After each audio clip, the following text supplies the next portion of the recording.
ఓం శ్రీ గణేశాయ నమః. శ్రీమాత్రే నమః. శివాయ గురవే నమః. శ్రీకృష్ణ పరబ్రహ్మణే నమః. శ్రీరామాయ నమః.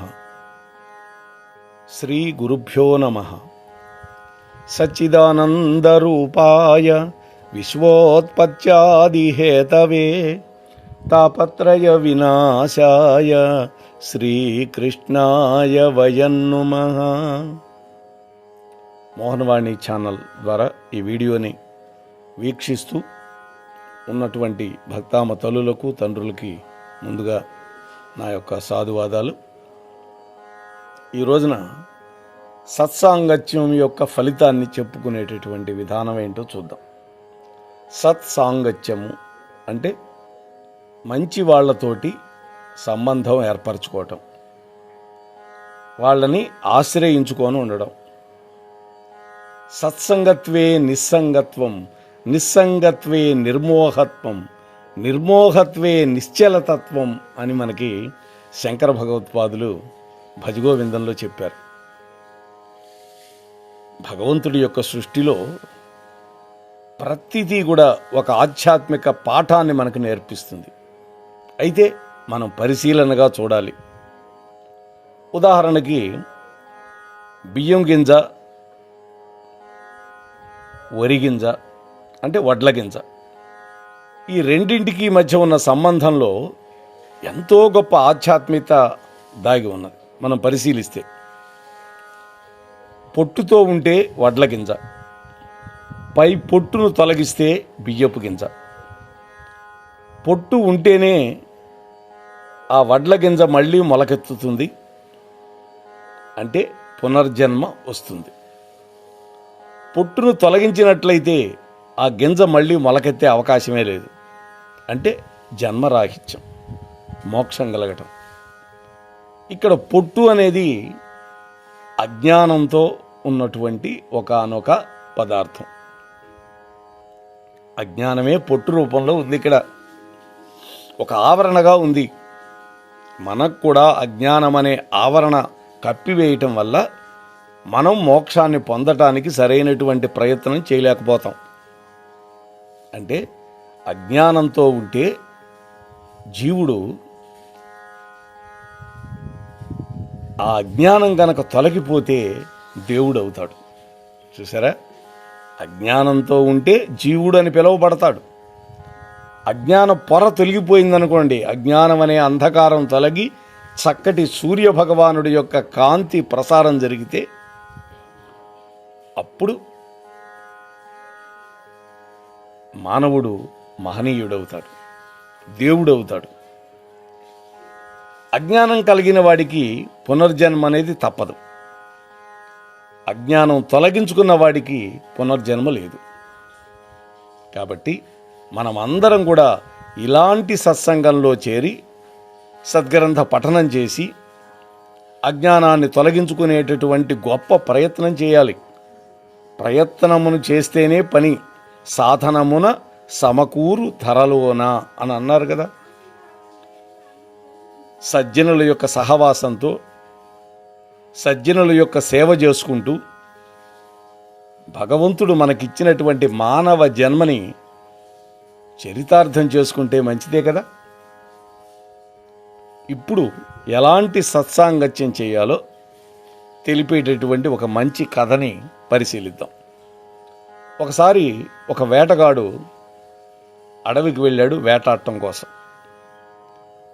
ఎంతసేపు ప్రయత్నించినా వాడికి ఆ రోజు ఏమీ దొరకల. బాగా అలసిపోయాడు. ఒక చెట్టు కింద పడుకున్నాడు విశ్రాంతికి. గాలి యొక్క వేగం ఎక్కువగా ఉన్నది. కొమ్మల యొక్క కదలిక కారణంగా చెట్టు యొక్క నీడ అప్పుడప్పుడు తొలగిపోయి వాడి మీద ఎండబడుతోంది. అప్పుడే ఎక్కడి నుండో ఒక అందమైనటువంటి హంస ఎగురుకుంటూ అక్కడికి వచ్చింది. అరెరే, ఇక్కడ ఎవరో ఒక బాటసారి అలసిపోయి పడుకున్నాడు, పాపం అతని మీద ఎండబడుతోంది, నిద్ర పట్టక కలత చెందుతున్నాడేమో అని భావించింది. అప్పుడు అతని మీద ఎండ పడకుండా ఎంతో కొంత సహాయం చేద్దామని భావించి ఆ చెట్టు కొమ్మ మీద వాలి తన రెక్కలు తెరిచి కూర్చుంది. అంటే ఎండ పడకుండా నీడ కల్పించింది తన రెక్కలతోటి. ఆ విధంగా హంస తన యొక్క రెక్కల నీడలో వేటగాడిని హాయిగా ఆదమరచి నిద్రపోయేలా చేసింది. కొంత సమయం తర్వాత వేటగాడు నిద్రపోతున్నప్పుడు ఒక కాకి వచ్చి అదే కొమ్మ మీద కూర్చొని హంసతోటి మాటలు కలిపింది. ఆ తర్వాత అటు ఇటు చూసి ఎటువంటి ఆలోచన లేకుండా వేటగాడి మీద ఒక రెట్ట వేసి ఎగిరిపోయింది. దాని లక్షణం అది, ఆ కాకి. అప్పుడు ఆ వేటగాడు లేచి అటు ఇటు కోపంగా చూశాడు. వెంటనే విల్లు తీసి ఆ చెట్టు కొమ్మలలో రెక్కలు అల్లార్చి కనిపించినటువంటి హంసను కొట్టాడు. అంటే వాడు ఏమనుకున్నాడు, ఈ హంస తన మీద రెట్ట వేసింది అనుకున్నాడు. చూసారా, ఆ హంస అతనికి ఎండ తగలకుండా కాపాడుతున్నది అనే విషయం వాడికి తెలియదు. అదే అజ్ఞానం. బాణం వేసి కొట్టాడు. ఆ హంస కింద పడి గిలగిలా కొట్టుకుంటూ చచ్చిపోతూ అన్నది, ఓ బోయవాడా, నీ మీద ఎండబడుతుంటే నీకు నీడనిచ్చి సేవ చేశానే, కానీ నువ్వు నన్ను చంపేస్తున్నావు. ఇందులో నేను చేసిన తప్పేమిటి అని అడిగింది. అప్పుడు వేటగాడు విషయాన్ని గ్రహించి, ఓ హంస, నీవు ఉన్నత కుటుంబంలో పుట్టావు. నీ ఆలోచనలు నీ శరీరంలాగే అందంగా స్వచ్ఛంగా ఉన్నాయి. నీ ఆచారం నీ వ్యవహారం కూడా స్వచ్ఛమైనవేను. నాలాంటి దుర్మార్గుడు కూడా సేవ చేయాలనేటువంటి మంచి ఉద్దేశంతోనే ఉన్నావు. కానీ నీవు ఒక్క పొరపాటు చేశావు. ఒక దిక్కుమాలిన కాకి వచ్చి నీతో కూర్చున్నప్పుడు వెంటనే నువ్వు ఎగిరిపోయి ఉండాల్సింది. ఆ దుష్టమైనటువంటి కాకి యొక్క సాంగత్యం కొద్దిసేపే అయినా కూడా నిన్ను మరణద్వారం దగ్గరకు తీసుకువెళ్ళిపోయింది అని ఆ బోయవాడు చెప్పాడు. చూసారా, అంటే తన మీద పడ్డ రెట్ట హంసది కాదు అని తర్వాత తెలుసుకున్నాడు. కానీ ముందు కోపంతో ఉన్నాడు, అందుకని బాణం వేసి కొట్టాడు. చూసారా, వివేచన లేదు వాడికి. ఇక్కడ హంస చేసిన తప్పేంటి? దుష్టమైనటువంటి కాకితోటి మాట కలపటమే అది చేసింది. అందుకే మన పెద్దలు ఎల్లప్పుడూ చెబుతూ ఉంటారు, మంచి వ్యక్తుల యొక్క సాంగత్యంలోనే ఉండరా అని. ఉదాహరణకి ఒక దొంగతో స్నేహం చేసావనుకో, నువ్వు దొంగతనం చెయ్యకపోయినా కూడా దొంగతో కలిసి ఉన్నటువంటి నేరానికి నిన్ను పోలీసులు పట్టుకెళ్తారు, నిన్ను కూడా. అట్లాగే బంగారం ఉన్నది. ఆ బంగారం ఒక రాగితోనో లేదా ఒక సీసంతోనో కలిసి ఉన్నప్పుడు ఆ బంగారాన్ని బాగా కాల్చి శుద్ధి చేస్తారు కదా. అట్లాగే ఎన్నో ఉదాహరణలు మనం చెప్పుకోవచ్చు. అందుకనే పాఠశాలల్లో కూడా మంచి బుద్ధిమంతులతోటి కనుక సాంగత్యం పెట్టుకుంటే, సహవాసం పెట్టుకుంటే, వాళ్ళతో పాటు కలిసి అధ్యయనం చేసి మంచి ఫలితాలు సాధించగలుగుతావు.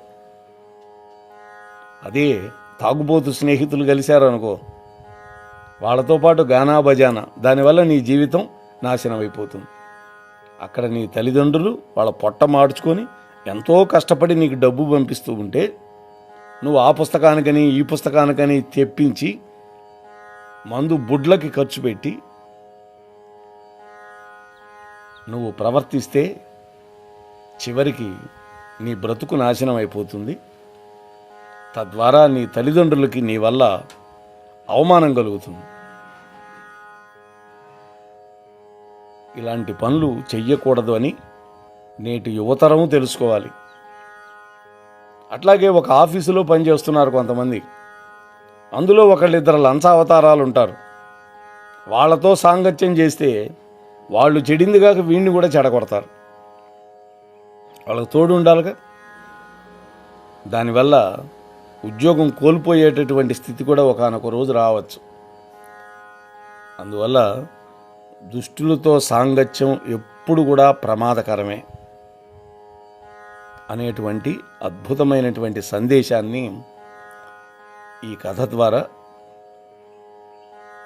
మనం అందుకోగలిగాం ఈరోజు. మన మోహనవాణి ఛానల్ వారి యొక్క సౌజన్యంతో.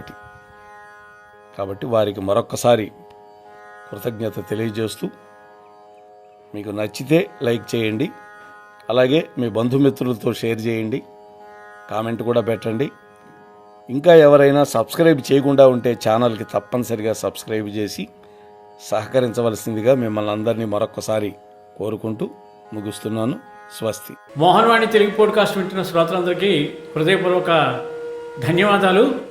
వినండి, వినిపించండి, వింటూనే ఉండండి మోహనవాణి తెలుగు పోడ్కాస్ట్. మీరు వింటున్నారు మోహనవాణి. మా కార్యక్రమాలు మీకు నచ్చితే ఇప్పటివరకు మా ఛానల్కి సబ్స్క్రైబ్ చేసుకోకపోతే వెంటనే ఈ క్షణమే సబ్స్క్రైబ్ చేసుకుని ఆ పక్కనుండే బెల్ బటన్ని మ్రోగించి అందరికీ షేర్ చేసి మీ విలువైన కామెంట్ను కూడా చేసి మమ్మల్ని ప్రోత్సహిస్తారని కోరుతున్నాను.